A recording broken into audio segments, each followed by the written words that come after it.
Love this podcast? Support it and sponsor today. Simply head to ozcastnetwork.com for details.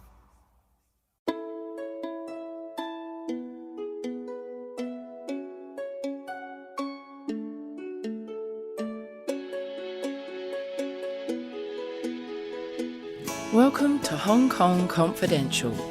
I'm Jules Hannaford and I'm your host. I'm an Australian woman and I've been living in Hong Kong for many years. I'm a mother, a teacher, an author, and I want to share my wisdom and the wisdom of others with you. Thanks for joining me and I hope you enjoy the show.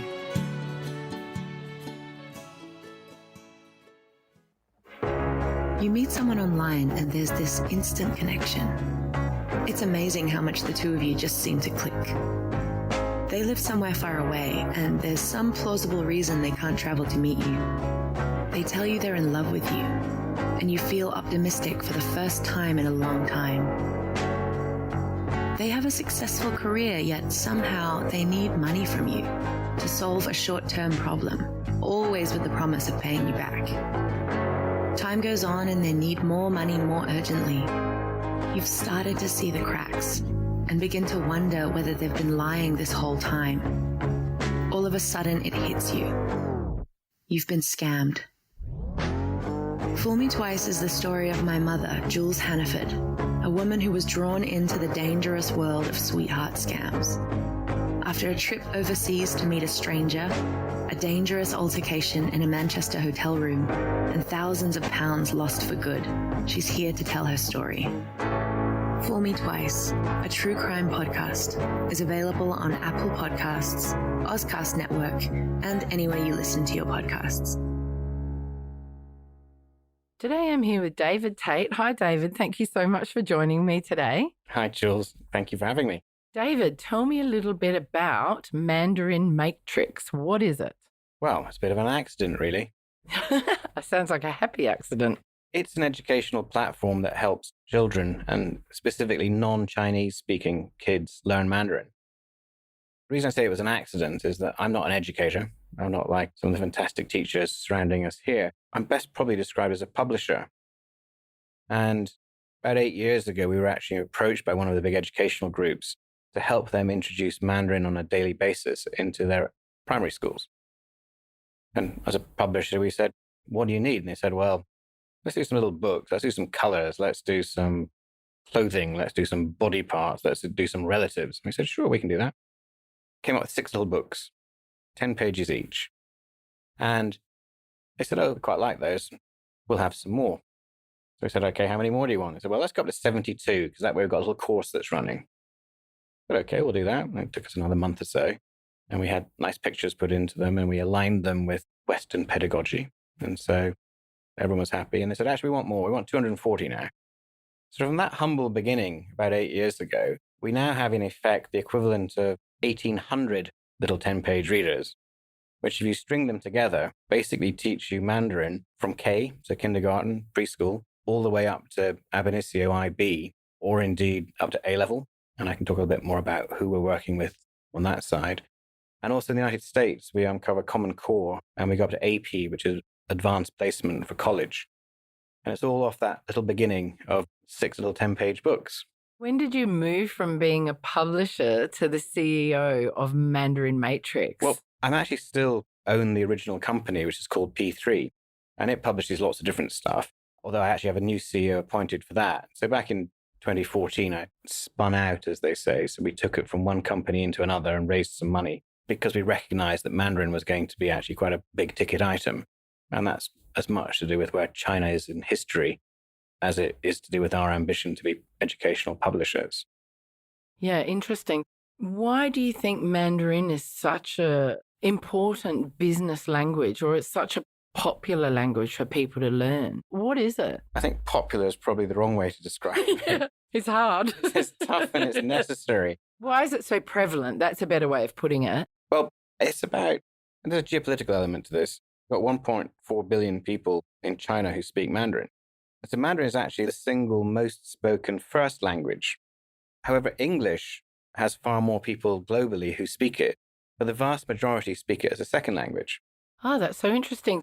I would have suspected that English was the largest first language spoken. Nope. There you go. I've learned something new already. Yeah. See, even if you take something like the Commonwealth, you add a billion people in there, it's often not their first language. English is vitally important. It is the most important language in the world. But Chinese comes in a pretty close second. And you'd actually find that it's going to be a toss-up between Arabic and Spanish as to which one comes in third. But Chinese is important because it's difficult, but really just because of the rise of China. And China is not, whatever the current political views are of one side or another, it's not going away. It's here to stay.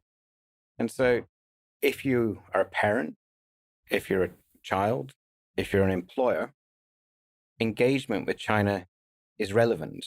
Its importance will vary over time, but it's always going to be relevant. And learning a language isn't something which you can do on one election cycle or one bunch of exams at the end of school. It's something which is actually about a lifelong commitment to communication to other peoples. You have to be immersed in it, don't you? I think to get proficiency and fluency, you do need to be immersed, but how much you need to be immersed and when you need to be immersed, that will change on the individual needs. So if you're going to work in a hotel, the amount of immersion you need to do hospitality type Mandarin would be one level. If you become a cardiac surgeon and you're working in a mixed environment, you need another level of immersion. If you're working in law, you need another level of immersion. And so there's no absolute amount, but to get fluency is going to take a lot of application, a lot of time, but it's going to be very rewarding for those people who do it. Both the US government and the Chinese government estimate that there'll be up to 35 million children learning Mandarin by 2025. That many? But let's put that in context, because at the moment, there's slightly over 410 million individuals learning English in China. Ah, interesting. So we have to sort of think about, it's difficult to learn Chinese.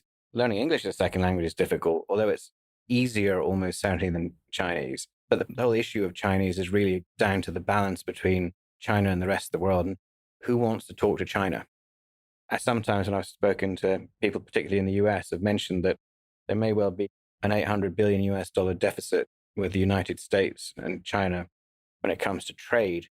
And trade ultimately is about buying and selling. Always strikes me that if the Americans had invested a little bit more in being able to speak Chinese, if they'd knocked 5% in of each deal that they've done, they'd have saved a heck of a lot of money and certainly paid for all those people to learn an awful lot of Chinese. Absolutely. And in China in particular, the ability to speak Mandarin shows willing. It's absolutely going to help you within business, isn't it? Because that's the way the Chinese operate. Well, I think every language, every culture. You can speak the language, you're going to be able to connect better and get a better deal. It just makes sense. Yes, and someone should tell the British that, because no one has. I mean, they've been around for a long time. Yeah. I mean, I learned Japanese as a child because I was brought up in Japan, and I was sent off to one of those Scottish boarding schools and was told that Japanese would be no use and I was to start doing Latin immediately. And actually, I quite enjoyed Latin, but I'd probably been better to keep up the Japanese in a sort of a real world sense. The languages then are things which you will brush against throughout life. And so I picked up some French. I started with Japanese, a little bit of German, some Swedish, some Norwegian. Wow, that's impressive. Can you speak any Mandarin? Not that I'm going to speak to it on a podcast, because I'll immediately be criticized. I wasn't going to put you to the test. Have you learned as you've been working in this business? To be honest, no, I haven't. And now there's quite a funny reason for it, which is that if I had started back in 2014 when we were taking the business seriously, I'd have been at least as good as my product. However, I now have a product that is always going to be far better than me when it comes to Mandarin. And so if I start now, I'm just going to look like my product's pretty rubbish. Yeah, yes. Yeah. I'm the one person who's been caught out who can't actually speak it well enough that it's going to ever count. But I have a large team from the mainland, from Taiwan, and from here in Hong Kong. And so we cover the language quite well with educators and specialists. Are you based in here in Taiwan then?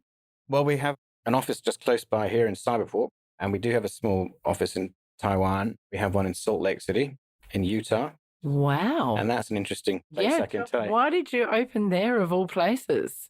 Isn't that an odd choice? Again, it's taking the world view. The issue with Utah is that it's the home of the Mormon church, and they are great, great supporters of modern foreign languages. In fact, they teach over 120 languages in Utah. Oh, right. See, I didn't know that. Because they send call them the missionaries out. Of course they do, to other countries. Age of 18, and they have to have immersion in language to push forward their religious views. And so there are more children learning Mandarin in the state of Utah than in any other state in the United States. And so with what we're doing, which is basically supplying a platform, I think today we have 12,600 kids in the state of Utah, in the state education system, doing 3 hours of Mandarin per day, which somewhat shames the international schools here in Asia, where they might be doing 45 minutes or an hour a day. And the kids in the States who are in their immersion programs, they progress in Chinese properly.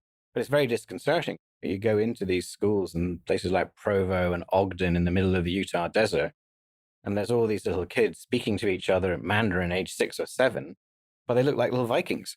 It's a very disconcerting. It's very disconcerting, and it's a very Western state just because of where it sort of lies in geographically and where the history took different population migrations.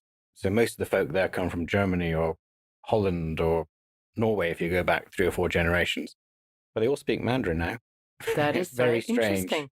Did you think, okay, we're going to open in the US? Then you did your research and it was like, bingo, this is where, or did you already for some reason make the connection between the Mormons and the missionaries and the fact that they would be speaking many languages? God, I'm not that bright. All right, because I was going to say that would be very clever. Heaven forbid. No, we took the product to the States and they have a couple of big trade shows. And we went to one of them, which was the National Chinese Language Conference. And the folk from the State Board of Education came to us and said, we like what you've done. And this was the original 240 books that we'd done basically for the ESF.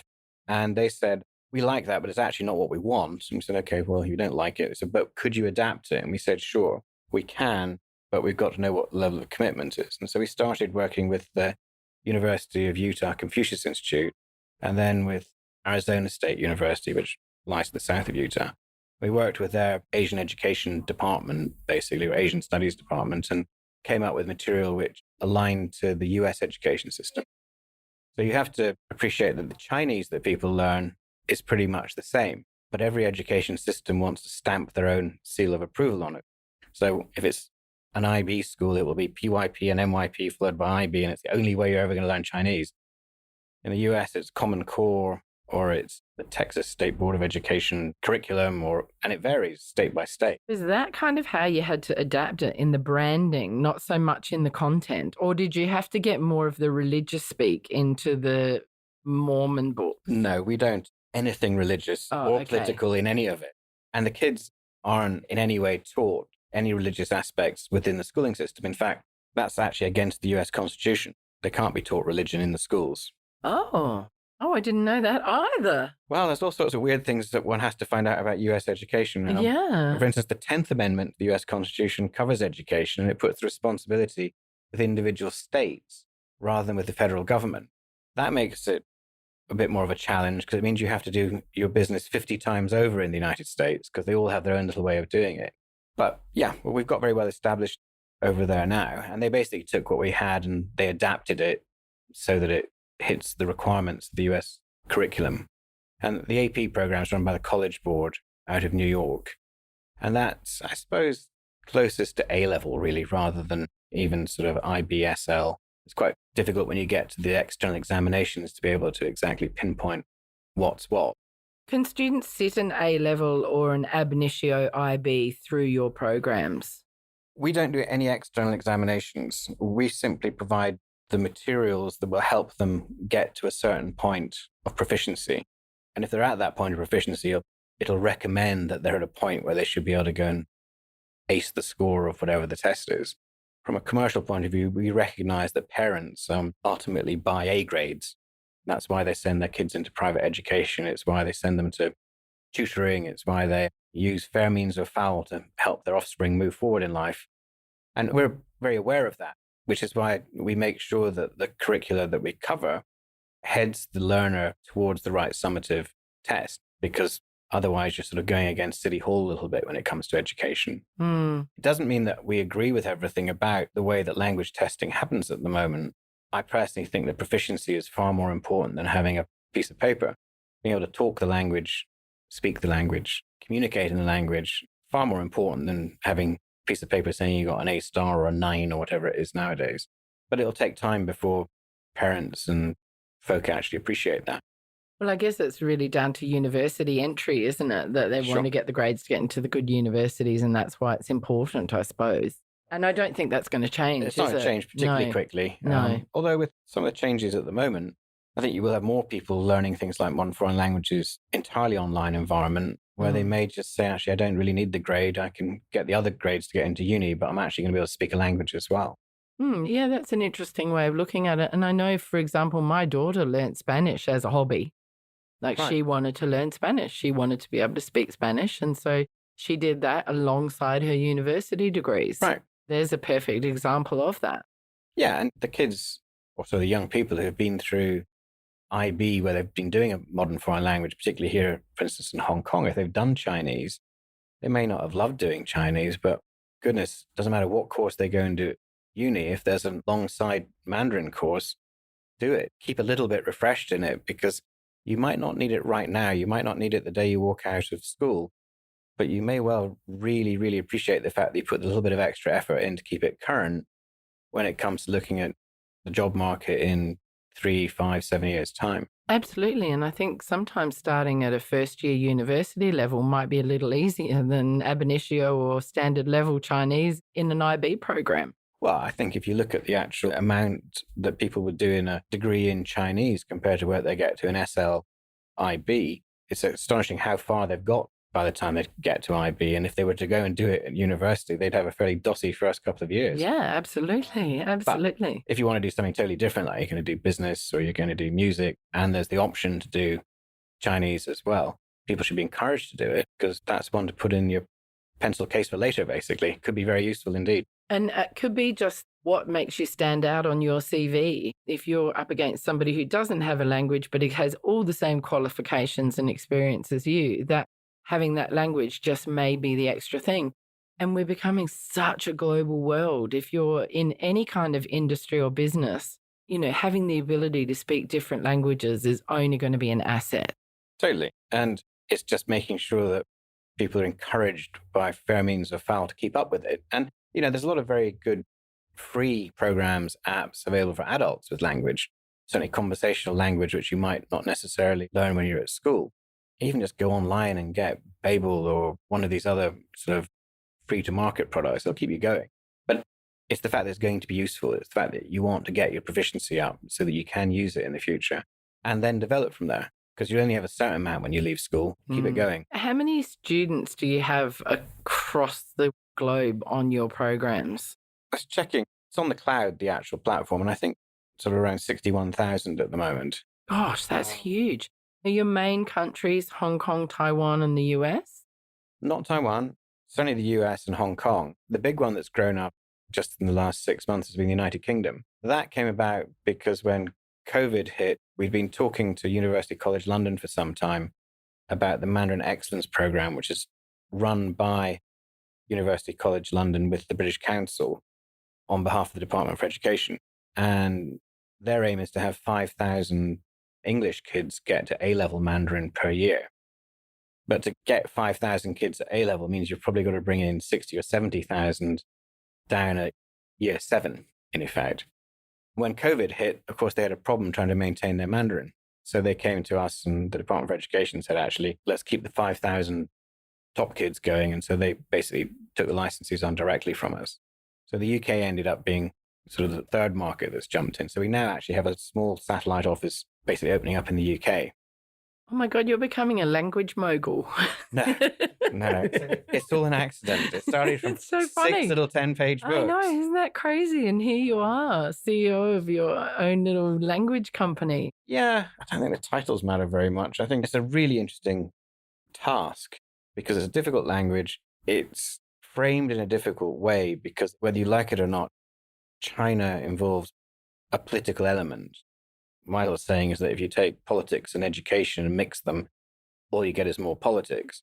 So we definitely try and not take that view, but it does make it more interesting. So we work with the Department for Education in Beijing, has reabsorbed the Confucius Institutes, which have been shut down in lots of places, but we cover their curriculum on our platform as well.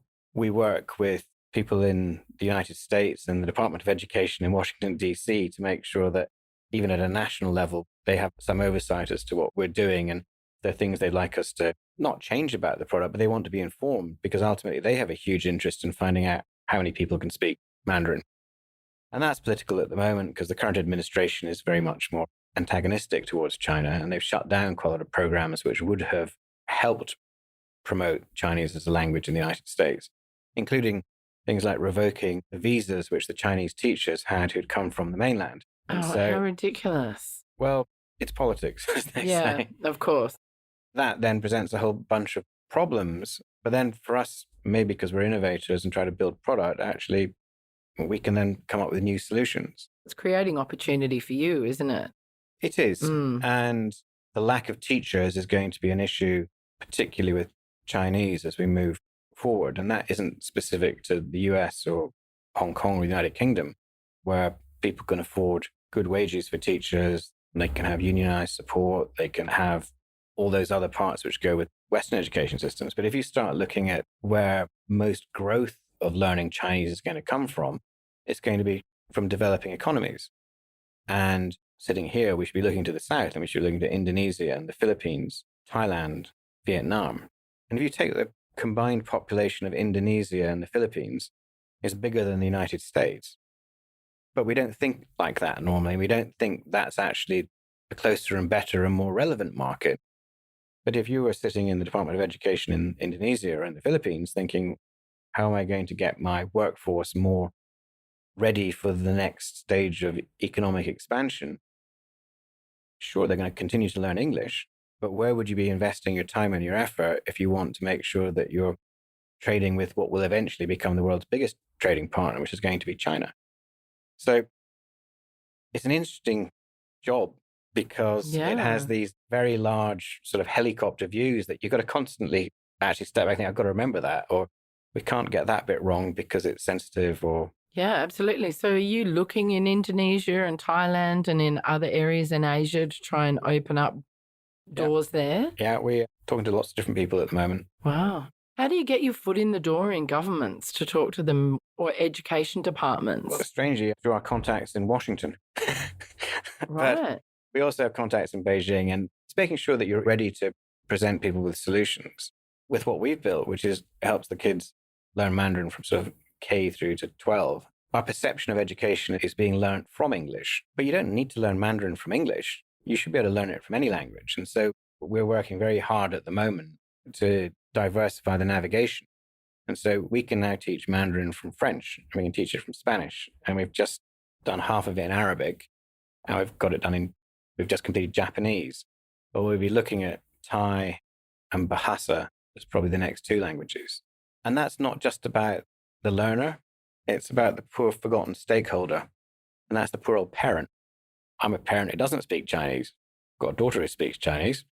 Never been able to give her the slightest bit of help with her homework. I couldn't even look over her shoulder because it's meaningless. It's a bunch of pictograms if you don't actually educate yourself on what Chinese really is. But I should have been able to look over her shoulder and actually have seen what she was doing because I could access the activity, at least in English, in my case. But if I'm a French parent, I don't want to have to work out what my kid's doing in Mandarin via English. I mean, it's pretty insulting, really.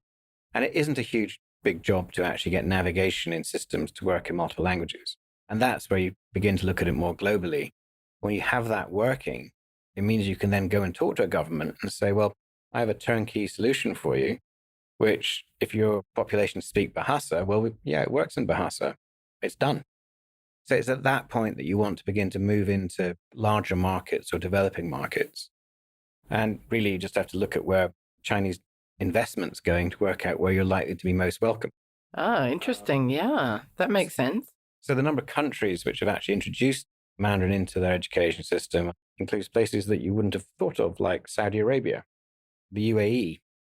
And they have firm commitments, again, at a geopolitical level, to promoting Chinese as a language. Not necessarily means they're going to get an awful lot of teachers over there, which again makes it more interesting in terms of how we come up with solutions for them. Explain your programs. Like, are they books? Do you have actual physical teachers? Do you have AI teaching? How does it work? At the moment, the way it works is that each child, each learner has their own account. And that account will take them through a spiral literacy program. So guided reading. So if you're familiar with the Oxford Reading Tree, think of that as an inspiration behind it in terms of the way it's structured. So it starts very basic and it becomes more complex. And it's broken down into 10 or 20 page units of reading. And after those pages, the kids will then do 6 little exercises, which they can practice as many times as they want, get randomized. And then they do the same number of little tests, which when they're submitted, go into the back-end database and score their progress. It is all available in print as well, because not every child has access to a device which lets them do this. But when you're up at 1,800 books, you're killing a lot of trees, and you're not necessarily being able to offer a particularly good library management system in a classroom, which means the teacher can use all the books at once. So this is definitely a place where tech can help, because whether it's on a whiteboard or it's on an individual device or even the kid's own phone, if you can actually distribute the information that way, it's quite powerful. Kids go through those little exercises. The little kids then earn little coins and can open up games, which are again language-based. We designed it quite specifically that the child shouldn't spend more than 20 minutes on the platform at a time. And that's because there are better things to do than be glued to a screen. So I think every parent would agree with at the moment. Yeah, and even if it's inevitable right now. Yeah, absolutely. And it's also a good amount of time for concentration as well, isn't it? 20 minutes, especially for little kids, is probably about all they can manage to concentrate. So that's all I can manage. Yeah, me too. Yeah, absolutely. What are your thoughts about the future of EdTech in Hong Kong since the pandemic? Well, it's not just in Hong Kong. And I can only really speak very specifically about this one segment, which is Chinese language. You previously mentioned about AI. The specific thing with Chinese is this issue of teachers. It's an ongoing, unresolved problem, providing enough teachers who are qualified in Western educational norms. And I'm not talking about Hong Kong or the States, though they have access to lots of great Chinese teachers. When you push that further afield, it's very difficult to get teachers who work in these developing economies where they're not as well paid or as well supported. And so where I see specifically tech coming in there is if you can develop AI tech to create what we would call avatars, so reactive bots on screen that can react to the child's voice, react to the child's pronunciation. It's not so much a brave new world issue, it's more a practical solution to a problem, which is there aren't enough teachers in Mandarin.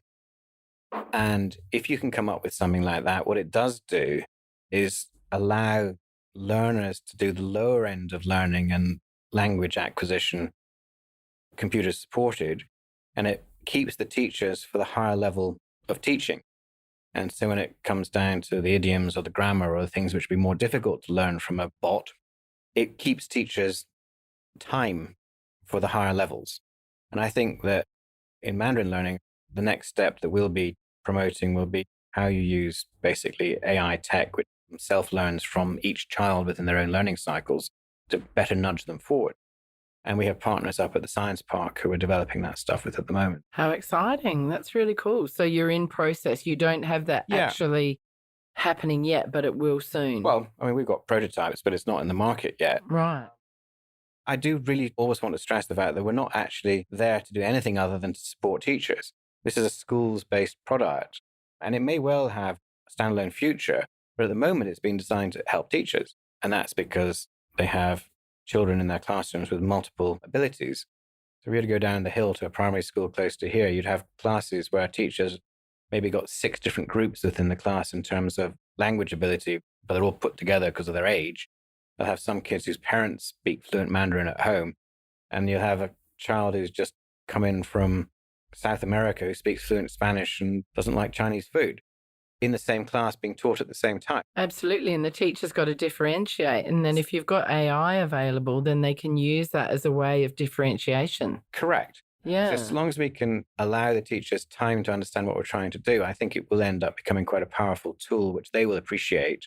Although there's always a little bit of wariness about tech. Yeah. Historically, it hasn't always worked that well with Chinese in particular. It's been taught in a traditional way. And the teacher training has been very traditional because largely it's been done in the mainland and it's not been done through teacher training colleges where all the other norms are applied. Yeah, that's interesting. I think these things take time, and different cultures take time to get on board, or even different schools or parents or different stakeholders will all take time to get on board, won't they? But it's interesting because I saw it initially when I was researching and looking into it. I thought, oh, AI replacing teachers, but we need teachers because teachers offer connection with the kids and life skills and all these other things. But the way you've explained it makes it really, really clear that it's to support the teachers. So that's actually really cool because I hadn't thought of it like that. Well, I don't think you can ever replace the teacher. I mean, it's a bit like saying I'm going to get a bot to bring up my children. Yeah. I mean, some people rely They can help you with some of the jobs, but not the whole thing. I was going to say, some people rely upon the helper a bit too much here, but it's not quite the same thing. Yeah. So I think that we do have an opportunity to help accelerate the learning for the children. And if you take programs where the children are doing up to 1 hour of Mandarin a day, and you look at the outcomes at the moment, I would argue that they're not nearly as good as they could be. If you were giving that amount of time to any other subject, and you were trying to actually look at how much progress the kids make in the subject, I would say, well, actually, Chinese could be doing better. Why do you think that is? Is it because it's so hard? It is hard. And I think that with the best will in the world from the teachers, they end up with these highly diversified ability classes, which it's almost impossible for them to mitigate for. But if you had something like tech being better adopted, it could probably help that quite a lot. And you'd end up at schools level coming up with better and better outcomes. And that's certainly the experience that they got in the US, where when they, and fair enough, they spend more time doing Mandarin each day, but their outcomes are exceeding year after year in terms of the rate that the kids are getting up to advanced placement. So if you apply the tech, and this isn't even with the AI, it's just using what we've already built, it does improve outcomes quite dramatically.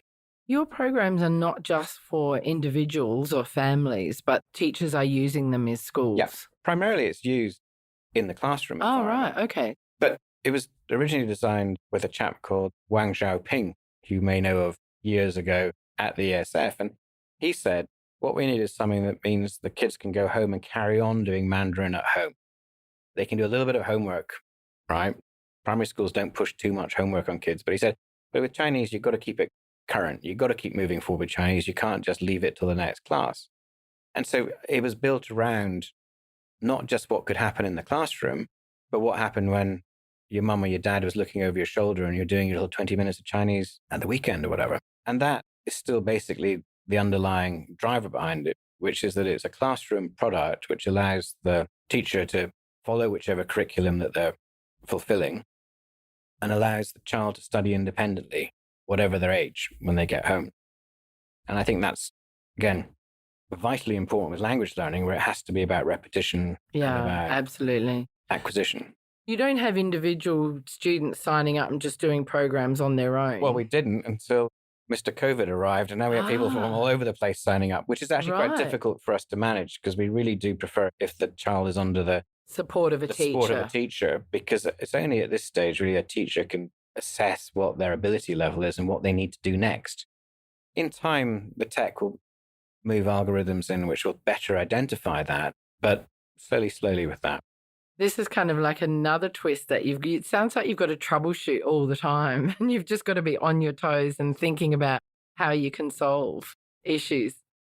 There's a lot of problem solving. Yeah. And I don't do all of it. Yeah, Remember, I have to reply, and I can think of solutions to problems, but they say, yeah, but you don't speak Chinese. Okay, I'll bring that back into the equation as well. Yeah, of course. So this is by no means a one-man band. It's a whole team of people working on it in 3 different continents. Yeah, absolutely.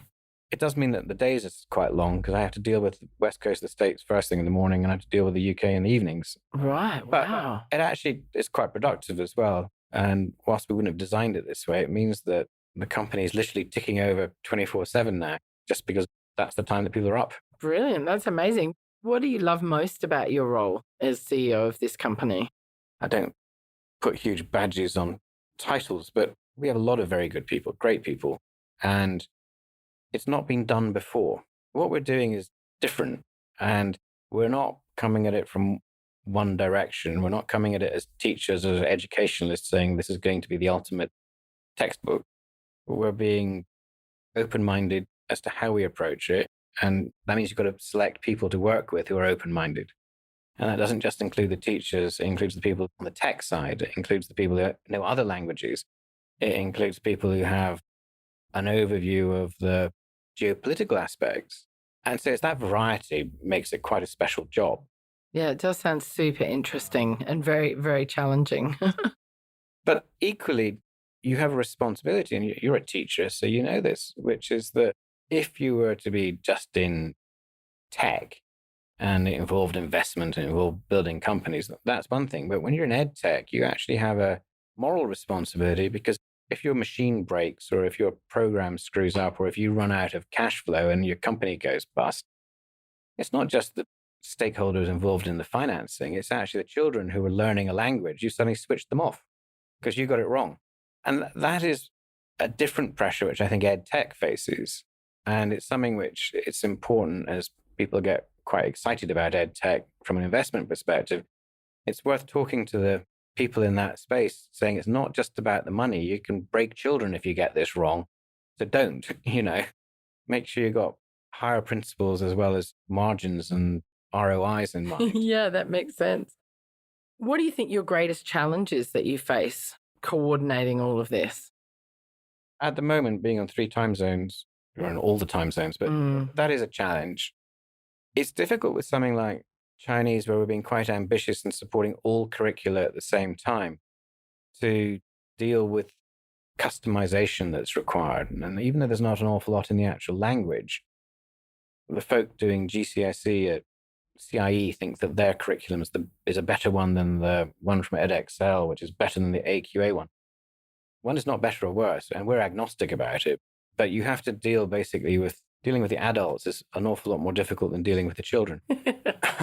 Yeah, and maybe that's something any teacher knows. Yeah. But remember, I'm not a teacher, so that's been a bit of an eye-opener. Yeah, for sure. And then, of course, the education establishment itself is glacial when it comes to the rate at which it changes. And there you have parents who want things to be going faster, but quite old-fashioned traditional Chinese departments who want to keep things pretty much the way they are. And to that extent, the recent epidemic has actually presented opportunities, because it's meant that people have had to go down a more tech route whether they wanted to or not, because it wasn't an option not to. So, we have, to a certain extent, benefited from that. And you were leading on that as well, which is great. You were already there. Yeah, we were. And, when the COVID pandemic hit Hong Kong, to schools which didn't have access or hadn't purchased licenses, we just said, if you want it for free, you can have it for the moment. And we gave everyone 4 months access. And that's we brought awesome. on about an extra 8,000 users that way. And then quite a lot of, not all, but quite a lot of them are now converted to full paying licenses. I think they're handing out 35,000 next month in the US to schools which have been sort of chipped away at. But that's difficult, because in the US, we don't know which states are open and which ones are shut. And we don't know which ones are going through a spike and which ones teachers are allowed into the classroom, which ones aren't. So that's difficult from a challenge point of view, but equally it's an opportunity. So we managed to push out some goodwill, which hopefully we will then convert into clients, ongoing clientele. Filthy money later. Yeah, yeah. It's not meant to be expensive. That's the other thing. Who would rather hit 1,000, if not millions of kids and have it all at an affordable accessible price? Yeah. The equity in education, it's a birthright. It's not something that you can let the finance people crawl over too much, even though they're about to. That's so true. It's a basic human right, isn't it? One of the children's rights is that they have right to education. So it's awesome that you responded that way during the pandemic. I think that's really brilliant. The reality is, there was no one in the schools to sell to anyway. Being a bit cynical, we might as well do that for the moment. Yeah. And make sure that there's a recognition as to what we've done a little bit later down the line. Yeah. Because ultimately it helps the learner anyway. I think that's important to stress, but it's a good way of increasing the footprint. Yeah, absolutely. David, tell me what the 4 skills of language learning are. I would say strength is the most important. They've got to be able to speak. They've got to be able to listen. So comprehension and speaking are vitally important. Then, of course, there's the reading and the writing. And that's a big challenge in Chinese. In fact, it's going to become a bigger and bigger challenge, not just for second language learners, but if you look at Chinese kids now, they use predictive text, where they're using their fingers rather than actually writing out the full characters. So the whole teaching the reading and writing of Chinese is a challenge in itself. Ah, that's interesting. I hadn't thought of that, but that makes sense. Yeah. They don't even need the full thing. It would just appear. Yeah. I mean, all these opposable thumbs are really getting in the way of literacy. I know. You never make that connection, do you? I know. I read something about kids finding full stops and commas offensive. Yes. Because they never use them when they're sending text, and that's the only way they communicate in this world anymore. Yeah. They capitalize and shout, get rid of this full stop. Absolutely. David, what's Playtime's magazine? Dialing back a bit further in sort of the work I've done in publishing, Playtime's a fruit of the last pandemic. So when SARS hit in 2003, we were doing different bits of contract publishing. We came out with 8-page bi-monthly newsletter for the Hong Kong Preschool Parents Association. I'm just getting back in my memory a bit. And when SARS hit, a lot of families and children left Hong Kong, particularly very little kids. So the preschools emptied, and some of the smaller mom and pop run preschools basically couldn't pay their bills. And so I said, well, small companies shouldn't ever go and fight each other at this stuff. I tell you what, you give us the title Playtimes and we'll give you back the magazine, but we're going to commercialize it. So we took it and we commercialized it, and we increased its distribution to lots of different preschools. And then we moved it into the primary schools. And so it went from an initial sort of print run of, I don't know, 260 or something, up to about 28,000. And we commercialized it with advertising, but kept it free to market. So all the ESF primary schools used to take it in the print form. Playtime is going to change, though. We last brought an edition out in November, but after the problems that we had with protests and then the COVID lockdowns meant that when you lose your distribution mechanism, which is to take it to the schools, you can't have a print magazine. So we're doing some interesting stuff with it at the moment. We're going to bring it out in Chinese as well as in English. We're looking at taking it into China, and we're particularly going to be stressing how it ties in with international education. And so whilst we currently go from the sort of postpartum point of childhood development up to 11-year-olds, so end of primary, we'll probably expand into the secondary school markets more, basically promoting the values of Western education, cradle up to university level. So, yeah, from a humble beginning, which was a little 8-pager, yeah, it sort of became it's more become an empire. It's not an empire. It's a good. I'm kidding. It's a good, high quality, and but it's amazing how it's grown. What was a glossy magazine, but here's another thought about a product like Playtimes. It's a nice magazine. You'll see it in a doctor's surgery or at the dentist or at the hair salon, or you pick it up from a primary school. But if we dial back 17 years, mums back then and dads were used to picking up magazines because that's how we got our... Yes, we don't do it anymore. We don't do it anymore. I know. And if our target are mothers who have a child at the average age of 6, they haven't been used to picking up glossy magazines. No. They get all of their information online, through devices. Yeah. So we have to evolve. But you're going to go digital with it? We are fully digital anyway. Oh, right. Okay. What we're toying with is how often we carry on bringing out print. Right. There's still a value in the print, and it has... In those kind of environments that you're talking about, that's where people do still pick up magazines. Correct. But digital really... is the way forward. It's the only way forward. Yeah, it's absolutely. not even the way forward. It's just the way. Yes. Yeah, it's like DVD tapes. Like, they're just obsolete. Yeah. So just... forget it. Recognize that was something that went whoosh, that went by. Yeah. It's like... I know. Absolutely. David, what are the hopes for the future of your company? Well, we've just heard that we've been selected for something called the Ed Ventures GBA Fellowship, which is being run by the Hong Kong government, which is to sort of take companies and accelerate their growth into international markets. Wow, congratulations. That's amazing. We haven't totally won it yet. There's lots of very stiff competition. But even to be in the running it validates what you're doing, which is lovely. It's good. Like lots of SMEs, what we'll be going through is a process of scaling up. We have product development plans, which all take us in the right direction. But if you want to go from 60,000 to 600,000, you've got to be working with people who have distribution. You've got to be working with the telcos. You've got to be thinking about multiple languages. You've got to be putting different teams. You've got to put in all the customer support. You've got to be increasing the amount of cloud capacity. Bring in new countries. Bringing in all these countries. Yeah. So it's a bit like playing Risk. You've got all these different countries you're slowly changing color on as you begin to dominate them. And so for us, the challenge is, can we scale correctly in an appropriate rate if we need to bring in investment to support that, can we bring in the right level of partners? And so I would say those are the opportunities and those are the challenges we have ahead of us. And it's difficult doing it when you can't travel. I'm sure, yeah. I have a little list of governments who quite want to talk to me and I quite want to talk to them, but you can't do everything on Skype. We can teach Chinese on Skype. We can let kids go online and learn Chinese, but you can't go and discuss a massive deal. A country's educational policy of modern foreign languages on a Skype call. You can do a bit of it, but I think, we have to wait until things open up a little bit before we can really put our foot on the gas and begin to expand things. But that's good because in some ways that makes you sit back and take stock and just really think about your game plan, I suppose, which can be a good thing.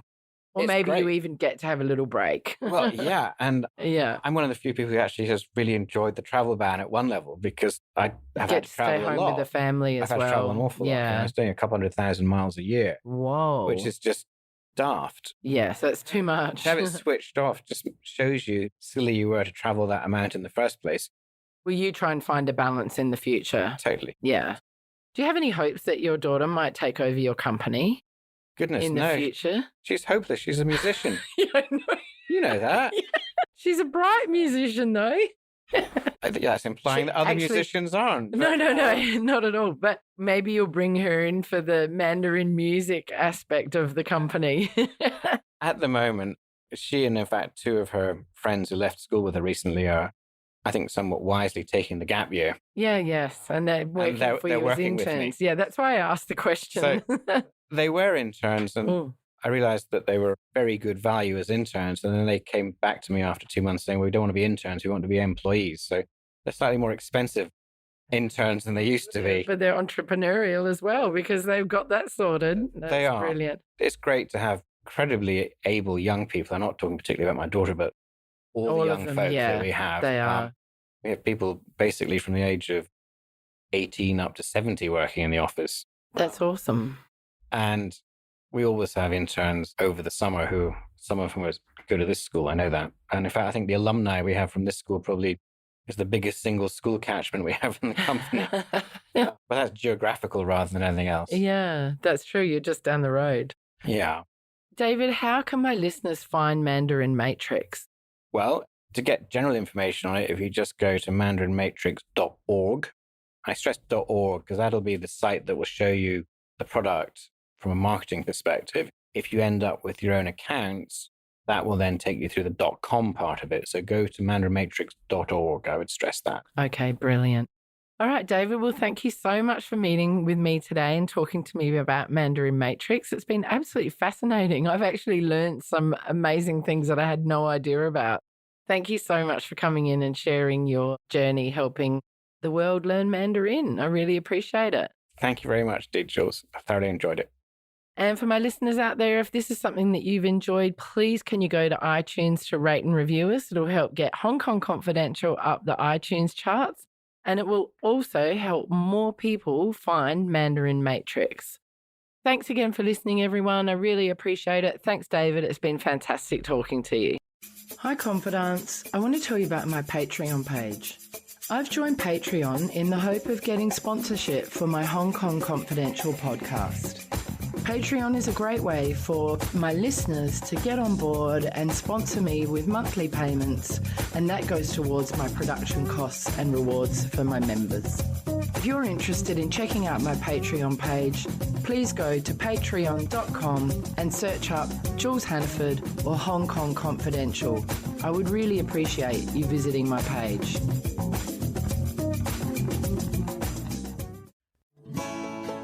So that brings us to the end of another Hong Kong Confidential podcast. I'm Jules Hannaford.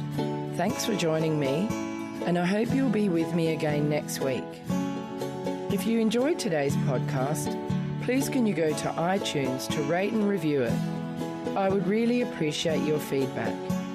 You can email me at jules@hongkongconfidential.net, and you can find me on Facebook and Instagram at Hong Kong Confidential. If you'd like to hit me up on Twitter, it's at Jules Hannaford. I would love to hear from you.